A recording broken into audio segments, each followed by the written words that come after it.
Ahora vamos a hablar acerca del primer caso de excepciones a la coactiva, que es aquella contemplada en el artículo 328 del Código Orgánico Administrativo y tiene que ver con la incompetencia del órgano ejecutor. Recordemos nosotros que la competencia es aquella medida en que la ley y la Constitución habilitan a obrar de manera legítima a los órganos de la administración pública. Esta medida se distribuye en razón del territorio, la materia, el tiempo y el grado. En consecuencia, al ser un requisito de validez, la actuación administrativa que actúe sin competencia, pues será nula y evidentemente será objeto de revisión por los órganos judiciales con un resultado favorable para quien proponga las excepciones. Ahora bien, ¿cómo se presenta en sí la incompetencia del órgano ejecutor en materia coactiva? En primer lugar, quiero referirme a la incompetencia sería en razón del grado. Recordemos nosotros que el régimen de las coactivas establecido en el Código Orgánico Administrativo, por ejemplo, es un régimen subsidiario, es decir, el propio COA dice, mira, aplica mis disposiciones de organización administrativa en el caso de que no exista un instructivo, un orgánico funcional que distribuya de otra manera las competencias, ¿no es cierto?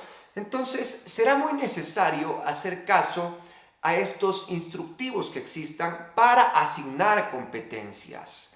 Recordemos que estos instructivos no pueden cambiar el procedimiento de la coactiva que esté establecido en la ley, pero sí pueden asignar competencias. Por ejemplo, digamos, en mi institución no existe la coactiva entregada al tesorero, sino a un director de coactivas. Hemos creado esa unidad, ¿ok? Pero si no existiría dicha distribución, se aplica el régimen común, que es lo que dice el COA, por ejemplo, que le doy la coactiva, la ejerce el tesorero, ¿no es cierto? En el Código Tributario se habla de recaudador y en la Ley de Empresas Públicas se habla del gerente o su delegado, ¿no es cierto? Entonces, ese será el primer caso de incompetencia, cuando quien ejerza la competencia de coactiva no tenga esta habilitación legal o reglamentaria que se requiere para el caso.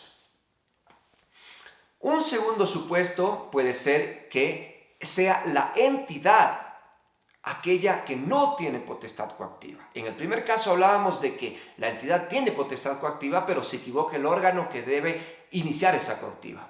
En este caso, en cambio, me refiero a asuntos donde es la entidad la que no tiene potestad coactiva. ¿Y cómo se actúa en ese caso?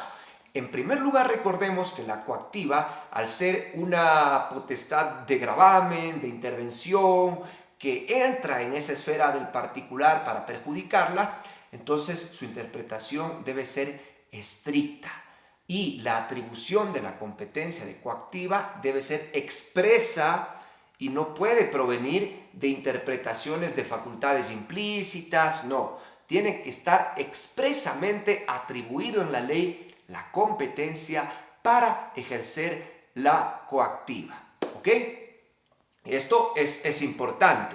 Entonces empezamos a revisar, por ejemplo, en el Código Tributario, se habla de que las administraciones públicas tributarias centrales y seccionales tienen potestad coactiva, pero en cambio en el caso de administraciones tributarias de excepción, como serían por ejemplo algunas superintendencias, ellas sí necesitan que expresamente su ley les diga que tienen potestad coactiva para cobrar esos tributos.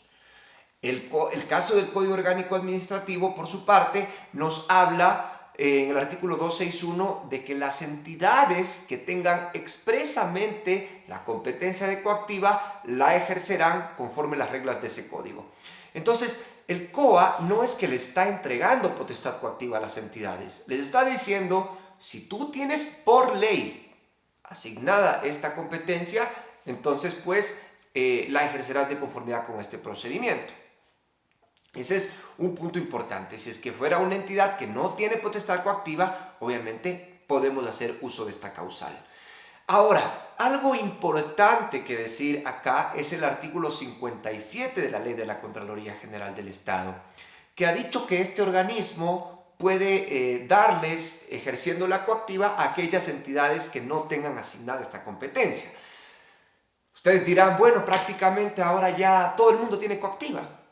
Podríamos llegar primariamente a esa conclusión y decir que sí, No obstante, eso no significa que la Contraloría sea el órgano competente para poner coactivas inclusive en materias que el legislador no ha querido que exista la coactiva. Por ejemplo, la Contraloría podría, digamos que hay un ministerio inútil que no hace nada, como por ejemplo un ministerio del buen vivir, y digamos que este ministerio no tiene competencia de coactiva, pero le deben plata. Entonces, estos créditos que ya generan un derecho reconocido, le dice a la Contraloría, dame cobrando. Y claro, la Contraloría tiene como misión institucional velar por el recurso público, entonces es coherente que la Contraloría pueda darles ejerciendo la coactiva a aquellas entidades que no lo tienen. Pero, por ahí en cambio hay otro ministerio un poco, digamos, perspicaz, llamado Ministerio de Obras Públicas, que le pregunta al Procurador General del Estado y le dice, oiga, yo tengo coactiva, pero en lo único que no tengo coactiva es en contratación pública. Porque cuando la ley del Código Orgánico de Planificación y Finanzas Públicas me asignó la competencia, me dijo expresamente que para contratación pública no tengo potestad coactiva. Y le pregunto al Procurador, ¿puedo pedirle a la Contraloría?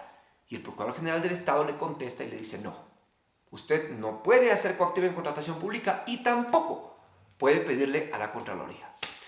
Creo que es interpretación razonable de las normas. Creo que es ir pensando cuál ha sido la voluntad del legislador y por lo tanto esos serían los límites a la coactiva de la Contraloría.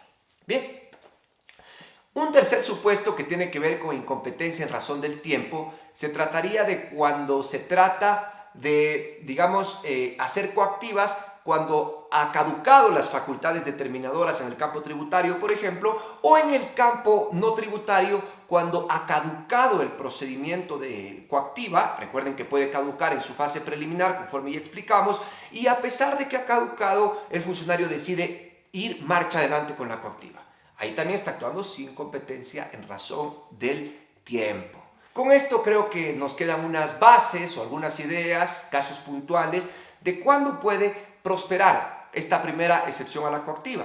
Vamos ahora a avanzarnos hacia la segunda y así vamos a ir revisando con jurisprudencia y casos interesantes.